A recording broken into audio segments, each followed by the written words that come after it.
Hello everyone, હું doctor Padiyar સ્વાગત કરું છું તમારું યુટ્યુબ ચેનલ જસ્ટ ડુ ઇટમાં. મિત્રો, આજથી આપણે બંધારણની સિરીઝ શરૂ કરવા જઈ રહ્યા છીએ. બંધારણની આ સિરીઝમાં આપણે કમ્પ્લીટ બંધારણ ભણીશું. બંધારણની જે આ સિરીઝ છે એમાં લેંગ્વેજ જે છે ઇંગ્લિશ અને ગુજરાતીની રહેશે.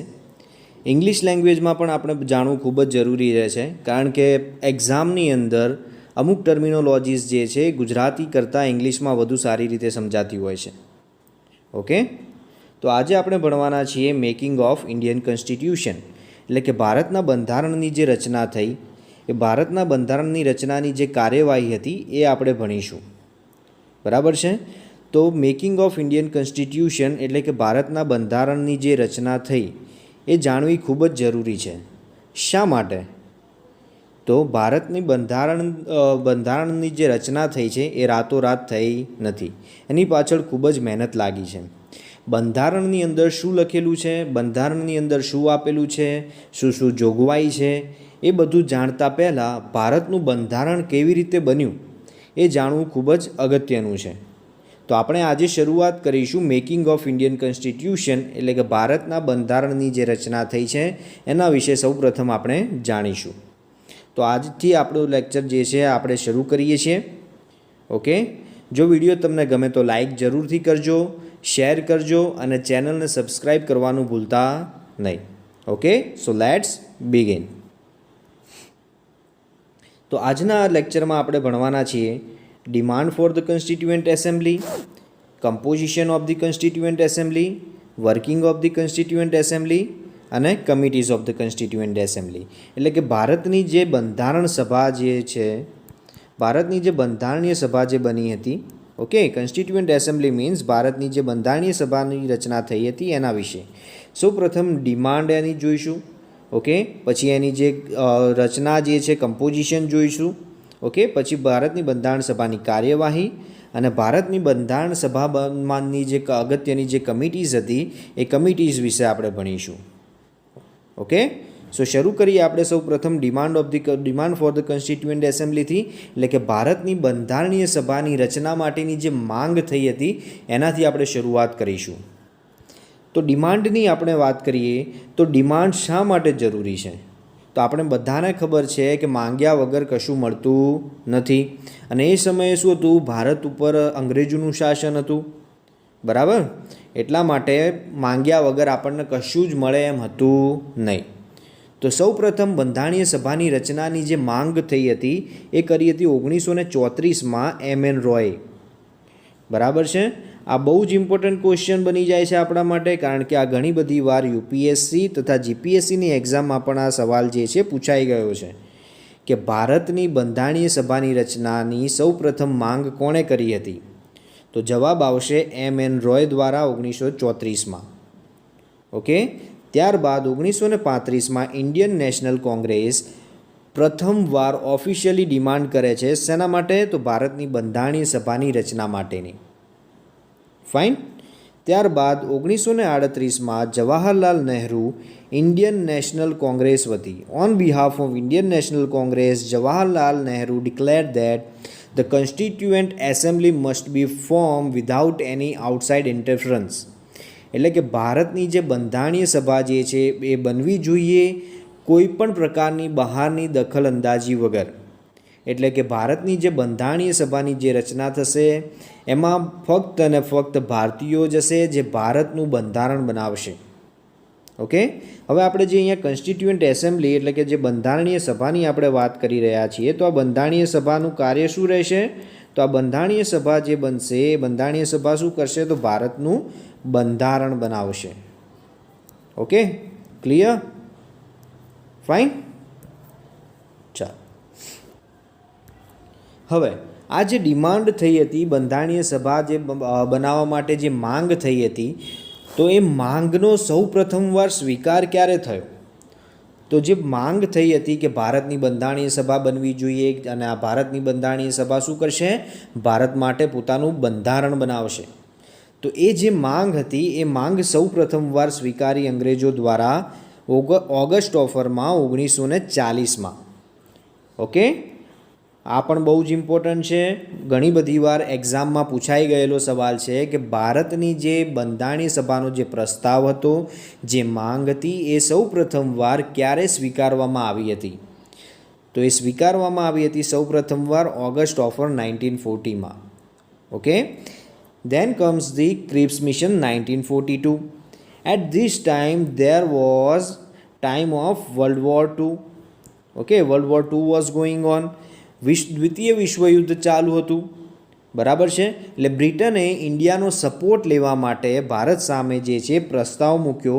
એક મિશન જે છે એ મોકલે છે બ્રિટન ભારતમાં, જે ક્રિપ્સ મિશનના નામથી ઓળખાય છે, કારણ કે તેના જે અધ્યક્ષ હતા એમનું નામ હતું સર સ્ટેફર્ડ ક્રિપ્સ.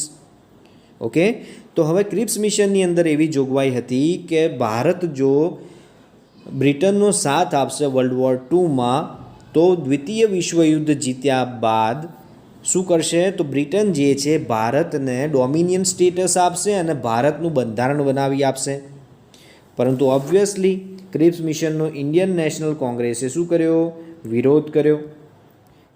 કેમ વિરોધ કર્યો? તો આમાં શેની માંગ હતી? ડોમિનિયન સ્ટેટસની.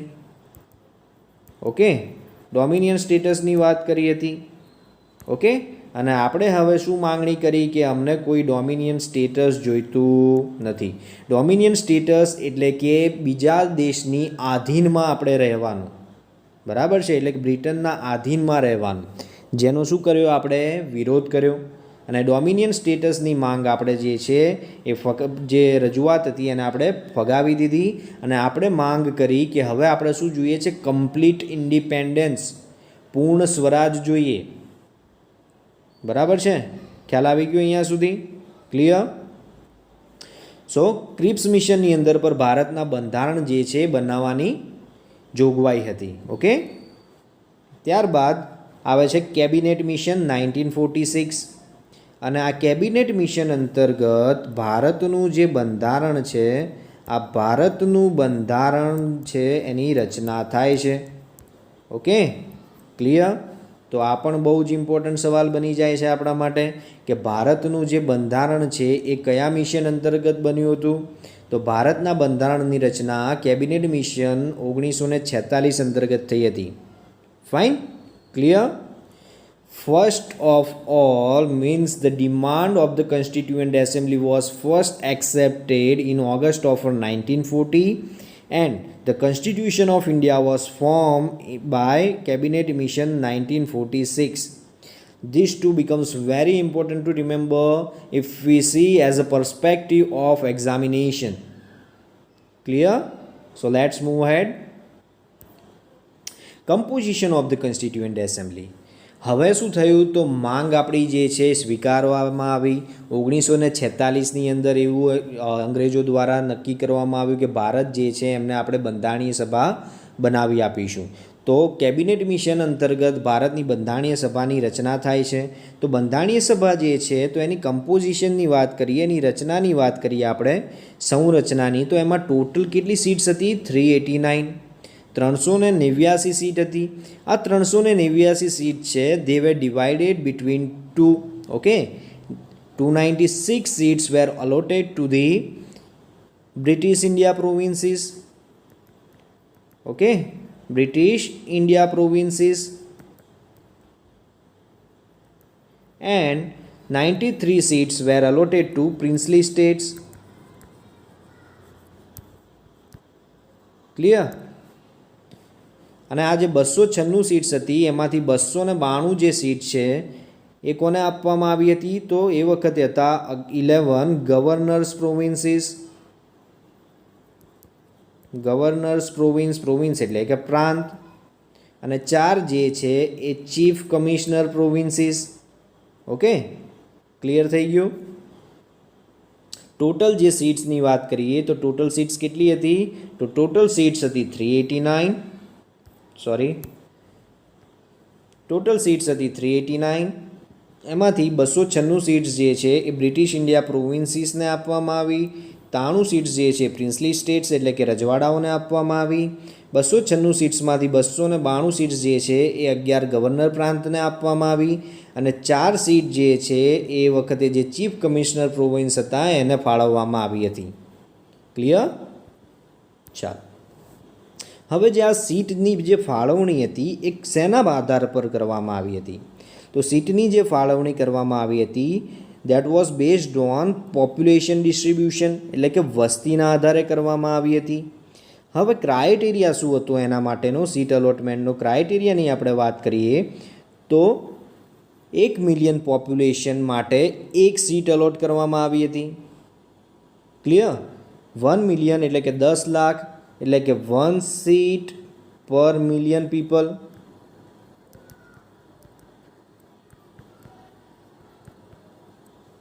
ક્લિયર? હવે જે આ સીટની જે ફાળવણી થઈ હતી એ મુખ્યત્વે 3 કમ્યુનિટીઝમાં વહેંચવામાં આવી હતી: મુસ્લિમ, શીખ્સ એન્ડ જનરલ. જનરલની અંદર મુસ્લિમ અને શીખ સિવાયની જે કમ્યુનિટીઝ હતી એનો સમાવેશ કરવામાં આવ્યો હતો. હવે આપણે સીટ્સની ફાળવણી થઈ ગઈ. હવે જે રિપ્રેઝેન્ટેટિવ્સ હતા, જે પ્રતિનિધિ હતા, હવે પ્રતિનિધિ ક્યાંથી અલોટ કરવાના? એ ચૂંટાયેલા હતા કે નિમાયેલા હતા? Whether they were elected or nominated. તો હવે આપણે વાત કરીએ અહીંયા કે જે આ જે સીટ્સની ફાળવણી થઈ હતી, આ જે 296 જે સીટ છે કે જે બ્રિટિશ ઇન્ડિયા પ્રોવિન્સીસને ફાળવવામાં આવી હતી. ઓકે, તો આ બ્રિટિશ ઇન્ડિયાને જે સીટ ફાળવવામાં આવી હતી આના જે રિપ્રેઝેન્ટેટિવ્સ હતા, આના રિપ્રેઝેન્ટેટિવ્સ કેવા હતા? તો એ ઇલેક્ટેડ હતા. ઓકે, અને એમને ચૂંટ્યા હતા કોણે? તો જે કમ્યુનિટી હતા, જે કમ્યુનિટી વાઇઝ જે સીટની જે ફાળવણી કરવામાં આવી હતી એ કમ્યુનિટીના લોકોએ પોતાનામાંથી જે પ્રતિનિધિ જે છે એને ચૂંટી કાઢ્યો હતો. બરાબર છે? તો એકચ્યુઅલી આપણે જો વાત કરીએ તો આ જે ઇલેક્ટેડ મેમ્બર્સ આપણે કહી શકીએ આમાં, પરંતુ એ કેવા હતા, કેવા મેમ્બર્સ કહી શકીએ? તો આ ઇનડાયરેક્ટ ઇલેક્ટેડ છે.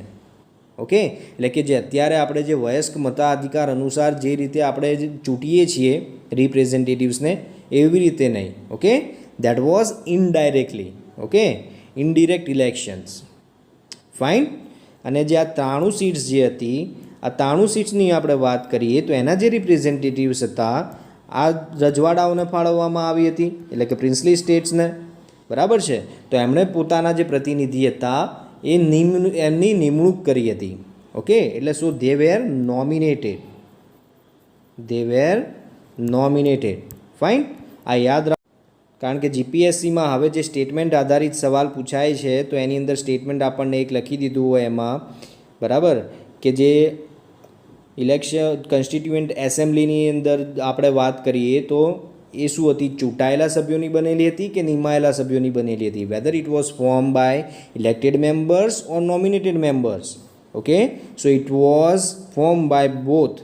Okay, nominated member, elected members as well as nominated members. Fine? Clear? So this we have to remember because this question has also been asked in many examinations. Fine? And it is important one. Clear? હવે આપણે વાત કરી કે જે કમ્પોઝિશનની વાત કરી આપણે, બરાબર છે, કે ટોટલ કેટલી સીટ્સ હતી, સીટ કેવી રીતે અલોટ કરવામાં આવી હતી, એના રિપ્રેઝેન્ટેટિવ્સની આપણે વાત કરી. હવે શું થાય છે? તો ઇલેક્શન્સ. તો જુલાઈ અને ઓગસ્ટમાં પછી શું કરવામાં આવે છે? તો ઇલેક્શન્સ, કોન્સ્ટિટ્યુઅન્ટ એસેમ્બલીના જે ઇલેક્શન્સ રાખવામાં આવે છે. હવે એમાં ઇન્ડિયન નેશનલ કોંગ્રેસ જે છે એ 208 સીટ જીતે છે. મુસ્લિમ લીગ જે છે એનો વિજય 73 સીટ્સ પર થાય છે અને બાકીની જે 15 સીટ્સ હોય છે એમાં જે અલગ અલગ જે ઇન્ડિપેન્ડન્ટ ગ્રુપ્સ હોય છે એમાં એમની જીત થાય છે. ઓકે, તો આ આંકડા પણ આપણે યાદ રાખવાના છે, ઘણીવાર સ્ટેટમેન્ટમાં પૂછી નાખે છે. ક્લિયર? ફાઇન. તો આપણે શું જોયું? Demand for the constituent assembly એટલે કે બંધારણીય સભાની જે માંગ થઈ હતી એ આપણે જોયું. બરાબર છે? ત્યારબાદ આપણે શું જોયું? Composition of the constituent assembly એટલે કે જે બંધારણીય સભાની જે રચના જે છે એ રચના વિશે આપણે જાણકારી મેળવી. હવે આપણે જોઈશું working of the constituent assembly.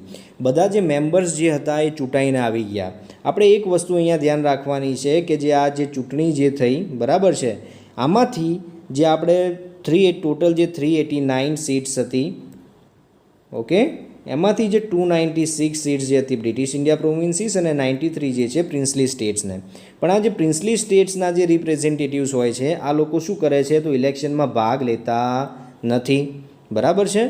એટલે આ લોકો જે છે એ ઇલેક્શનમાં ભાગ લેતા નથી, પ્રિન્સલી સ્ટેટ્સ, એ આપણે ખાસ યાદ રાખવાનું છે આમાં. Fine. So working of the constituent assembly, હવે જે બંધારણીય સભાની અંદર જે પ્રતિનિધિઓ જે છે ચૂંટાઈને આવી ગયા છે, બરાબર છે, હવે શું કરવાનું છે તો કાર્યવાહી બંધારણ સભાની શરૂ થશે, બરાબર. બંધારણીય સભાની કાર્યવાહી શરૂ થશે. બંધારણીય સભાનું મુખ્ય કાર્ય શું છે તો બંધારણીય સભાનું મુખ્ય કાર્ય છે ભારતનું બંધારણ બનાવવું, ઓકે. પણ આપણે જે અલગ અલગ દિવસે જે સ્ટાર્ટિંગથી લઈ આપણે ડેટ્સ પણ યાદ રાખવાની છે, બરાબર છે, અને શું કાર્યવાહી થઈ હતી એ પણ યાદ રાખવાની છે, ઓકે. સો આપણે ધ્યાનથી ભણીશું આને, બરાબર. હવે જોઈએ working of the constituent assembly, બરાબર. એટલે હવે શું કર્યું, કાર્યવાહી શરૂ કરી બંધારણીય સભાની. તો હવે ફર્સ્ટ મિટિંગની આપણે વાત કરીએ તો ફર્સ્ટ મિટિંગ જે છે એ ક્યારે યોજવામાં આવે છે તો 9 December 1946. Fine. Important date and important statement as well for the examination, okay. 9 December 1946ના રોજ શું થાય છે, બંધારણીય સભાની પ્રથમ મિટિંગ ભરાય છે.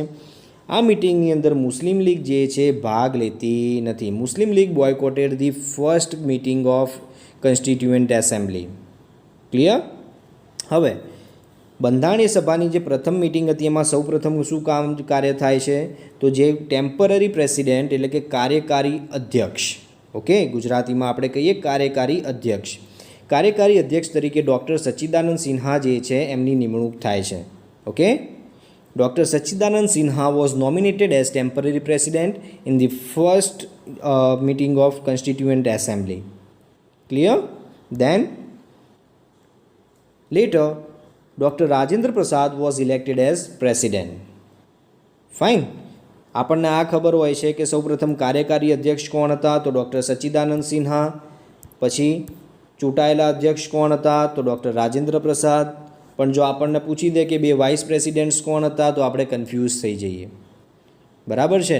મોટાભાગના લોકોને આના વિશે ખબર હોતી નથી, એટલે આપણે ખાસ યાદ રાખવાનું છે, બરાબર છે. તો જે ફર્સ્ટ મિટિંગ હતી એમાં કાર્યકારી અધ્યક્ષ, ચૂંટાયેલા અધ્યક્ષ તેમજ પછી બે વાઇસ પ્રેસિડેન્ટ્સની પણ નિમણૂક કરવામાં આવે છે, ઓકે.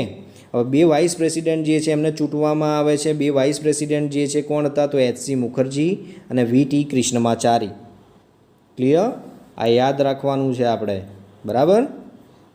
આ નાની નાની વસ્તુઓ આપણે જે છે ધ્યાનમાં લેવાની છે જે આપણને બીજાથી અલગ આપણને પ્રેઝન્ટ કરશે. ક્લિયર. ચાલો હવે સેકન્ડ મિટિંગની વાત કરીએ તો બીજી મિટિંગ જે ભરાય છે એ ભરાય છે 13 December 1946. Okay, the second meeting of the Constituent Assembly was held on 13 December 1946. હવે આમાં જે મુખ્ય કાર્ય કયું થયું હતું સેકન્ડ મિટિંગની અંદર આપણે વાત કરીએ તો મુખ્ય કાર્ય થયું હતું ઓબ્જેક્ટિવ્સ રેઝોલ્યુશન. ગુજરાતીની અંદર આપણે કહીએ તો ઉદ્દેશ્ય પ્રસ્તાવ, બરાબર. ઉદ્દેશ્ય પ્રસ્તાવ જે છે એ પસાર કરવામાં આવ્યો હતો. Objectives resolution was passed in the second meeting on 13th of December 1946. And who passed that? So it was passed by Jawaharlal Nehru. Fine. And it was adopted by એટલે કે સ્વીકાર કરવામાં આવે છે સર્વસંમતિથી on 22nd January 1947 by Constituent Assembly. Clear. હવે જે objectives resolution જે છે અત્યારે ભારતના બંધારણની અંદર એક મોડિફાઈડ વર્ઝન તરીકે અસ્તિત્વમાં છે જેનું નામ છે પ્રિએમ્બલ, બરાબર છે. ડિટેલ આપણે જોઈશું આના પછીનો ટોપિકમાં, બરાબર છે. તો પ્રિએમ્બલ શું છે તો preamble is nothing but the modified version of objectives resolution. Objectives રેઝોલ્યુશનની અંદર જે મોડિફિકેશન કરી અને ભારતના બંધારણની અંદર સમાવેશ કરવામાં આવ્યો એને આપણે પ્રિએમ્બલ તરીકે ઓળખીએ છીએ. ક્લિયર. ખ્યાલ આવી ગયો. ફર્સ્ટ મિટિંગની અંદર શું થાય છે સેકન્ડ મિટિંગની અંદર સ્ટેટમેન્ટમાં બહુ જ ઇમ્પોર્ટન્ટ છે આ સ્ટેટમેન્ટ વાઇઝ ક્વેશ્ચન્સમાં, ઓકે. આપણને 4 સ્ટેટમેન્ટ આપી દીધા હોય કે first meeting was held on this date, okay. પછી એમાં શું કાર્યવાહી થઈ હતી એ, પછી ત્રીજું આપણને આપી દીધું સેકન્ડ મિટિંગ ક્યારે થઈ હતી, સેકન્ડ મિટિંગની અંદર શું કાર્યવાહી થઈ હતી. એમાંથી આપણને પૂછ્યું હોય કે આપણે શું એમાંથી કયા વિધાન સાચા છે આપણે ઓળખવાના છે અથવા એમાંથી કયા ખોટા છે આપણે ઓળખવાના છે. ખ્યાલ આવી ગયો. જીપીએસસી ક્લાસ 1-2ની એક્ઝામમાં જે સ્ટેટમેન્ટ વાઇઝ ક્વેશ્ચન પૂછાય છે એના માટે આ ખૂબ જ ઇમ્પોર્ટન્ટ છે. ક્લિયર? તો ટોટલ જે બંધારણ સભા જે છે કોન્સ્ટિટ્યુઅન્ટ એસેમ્બલીના 11 સેશન્સ એટલે કે 11 સત્ર જે છે એ ભરાય છે. બરાબર. અને ટોટલ બંધારણ બનાવવામાં સમય લાગે છે 2 વર્ષ 11 મહિના અને 18 દિવસ. End total expenditure was 64 lakhs approximately. Fine. Clear? And approximately constitution of 60 countries was referred. Okay, ખ્યાલ આવી ગયો અહીંયા સુધી? ચાલો હવે આપણે જોઈએ એનેક્ટમેન્ટ ઓફ ધ કોન્સ્ટિટ્યુશન એટલે કે ભારતનું બંધારણ પછી લાગુ કરવામાં આવ્યું એના વિશે આપણે જાણકારી મેળવીએ. ઓકે, તો motion of draft constitution was declared as passed on November 1946 એટલે કે જે ડ્રાફ્ટ જે બંધારણનો બનાવવામાં આવ્યો હતો એ નવેમ્બર 1946ની અંદર સર્વસંમતિથી પસાર થાય છે. ઓકે, અને એ વખતે 284 members were actually present and sign the constitution. તો આપણને સવાલ થાય કે કેમ 284 મેમ્બર્સ જ, સીટ તો 389 હતી. બરાબર. તો 389 સીટ હતી, એમાંથી સૌપ્રથમ પ્રિન્સલી સ્ટેટ્સ એટલે કે રજવાડાઓ જે હતા એમણે ચૂંટણીમાં ભાગ લીધો હતો નહીં. બરાબર છે. એટલે 296 મેમ્બર્સની આપણે વાત કરીએ. એમાંથી આ વખતે શું થાય છે તો ભારતનું બંધારણ જે બનાવવામાં આવ્યું એટલે જે પાકિસ્તાનની ફેવરમાં જે હતા, બરાબર છે, એટલે મુસ્લિમ લીગના જે સદસ્યો જે હતા અમુક એ લોકો શું કરે છે આમાંથી રિઝાઇન કરે છે. એટલે લાસ્ટમાં 284 મેમ્બર્સ એટલે કે 284 મેમ્બર્સ જે છે પ્રેઝન્ટ હતા. બરાબર છે. And they sign the constitution અને કોન્સ્ટિટ્યુશન ઉપર એટલે કે બંધારણ ઉપર સાઇન કરે છે 284 મેમ્બર્સ. ખ્યાલ આવી ગયો. હવે જે કોન્સ્ટિટ્યુશન એઝ એડપ્ટેડ ઓન નવેમ્બર 26, 1949 એટલે કે 26 નવેમ્બર 1949 આ ડેટ બહુ જ ઇમ્પોર્ટન્ટ છે કે જે પ્રિએમ્બલની અંદર પણ મેન્શન કરેલી છે અને બહુ જ બધી વાર પૂછાઈ ગયો છે સવાલ, સિમ્પલ ફેક્ચ્યુઅલ ક્વેશ્ચન કે પ્રિએમ્બલની અંદર કઈ ડેટ મેન્શન કરેલી છે. ઓકે, તો જ્યારે બંધારણ પાસ થાય છે, બંધારણની રચના થાય છે 26 નવેમ્બર 1949 એ વખતે ભારતના બંધારણની અંદર શું શેનો સમાવેશ કરવામાં આવે છે? એક છે પ્રિએમ્બલ, ત્યારબાદ 395 આર્ટિકલ્સ હોય છે, અનુચ્છેદ, અને 8 શિડ્યુલ્સ એટલે કે 8 અનુસૂચિ હોય છે એમાં. બરાબર. And the preamble was enacted after the entire constitution was already enacted. બરાબર છે. હવે પ્રિએમ્બલની આપણે વાત કરીએ તો પ્રિએમ્બલ જે છે ભારતના બંધારણમાં પૂરું બંધારણ બની ગયું ત્યારબાદ લાસ્ટમાં પ્રિએમ્બલ એડ કર્યું છે. પ્રિએમ્બલ એટલે શું? તો પ્રિએમ્બલ એટલે કે ઇન્ટ્રોડક્શન. તો ઇન્ટ્રોડક્શન તો શરૂઆતમાં સૌથી પહેલાં બનાવવું જોઈએ, પણ આપણે ભારતના બંધારણની વાત કરીએ તો ભારતના બંધારણમાં પૂરેપૂરું કોન્સ્ટિટ્યુશન બની ગયા બાદ લાસ્ટમાં પ્રિએમ્બલ જે છે એડ કરવામાં આવ્યું હતું. ખ્યાલ આવી ગયો? Clear? Okay, now enforcement of constitution. તો હવે જે કોન્સ્ટિટ્યુશન જે છે ભારતના બંધારણની અમુક જોગવાઈઓ જે છે એ 26 નવેમ્બર 1949થી જ લાગુ કરી દેવામાં આવી હતી, જેવી કે સિટીઝનશીપ એટલે કે નાગરિકતા, elections and provisional parliament. Okay, કારણ કે પાર્લામેન્ટ વગર કામ કેમનું કરશે? બરાબર છે. હવે 26 જાન્યુઆરી 1950 જે છે એ આપણે બંધારણ લાગુ કરવાની ડેટ તરીકે આપણે એને લીધેલી છે. બરાબર છે. સો 26 જાન્યુઆરી 1950 is taken as the date of commencement of constitution. તો 26 જાન્યુઆરીને આપણે બંધારણ લાગુ કરવાની ડેટ તરીકે કેમ ગણીએ છીએ? તો એનું શું છે? એની પાછળ ઐતિહાસિક ઇમ્પોર્ટન્ટ છે. ઓકે, હિસ્ટોરિકલ ઇમ્પોર્ટન્સ છે. ફાઇન. સો શું છે હિસ્ટોરિકલ ઇમ્પોર્ટન્સ? તો 26 જાન્યુઆરી 1930ના દિવસે શું થાય છે તો લાહોર સેશનમાં પૂર્ણ સ્વરાજનો ઠરાવ પસાર થાય છે.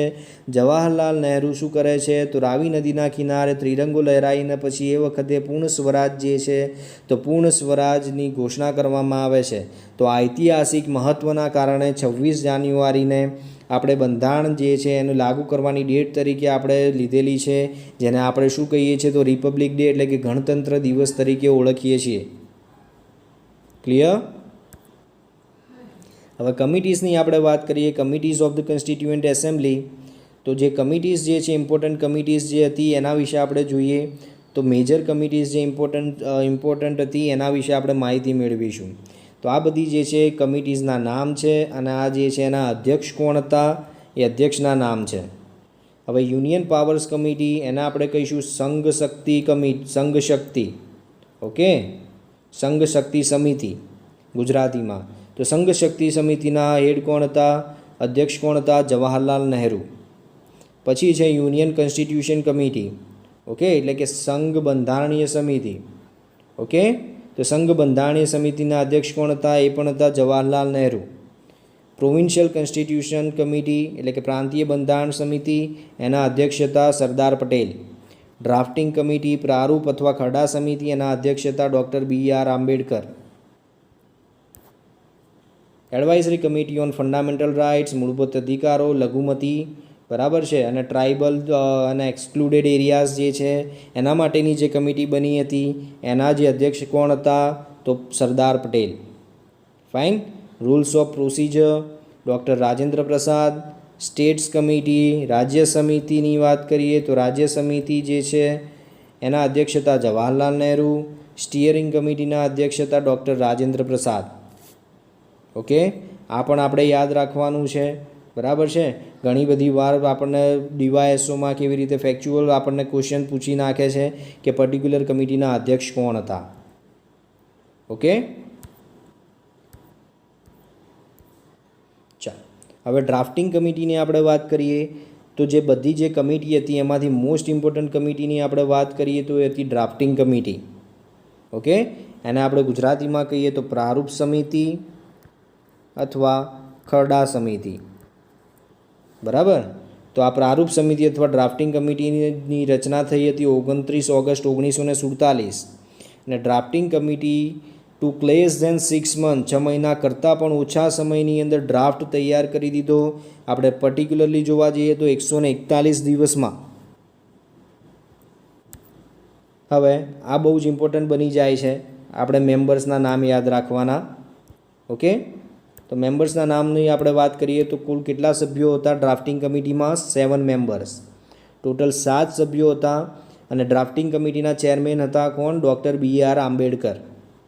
ઓકે, પછી N Gopalaswami Ayyangar, Alladi Krishnaswami Ayyar, doctor KM Munshi, Syed Mohammad Saadulla, N Madhava રાવને પછી રિપ્લેસ કરે છે કોણ? BL મિત્તર.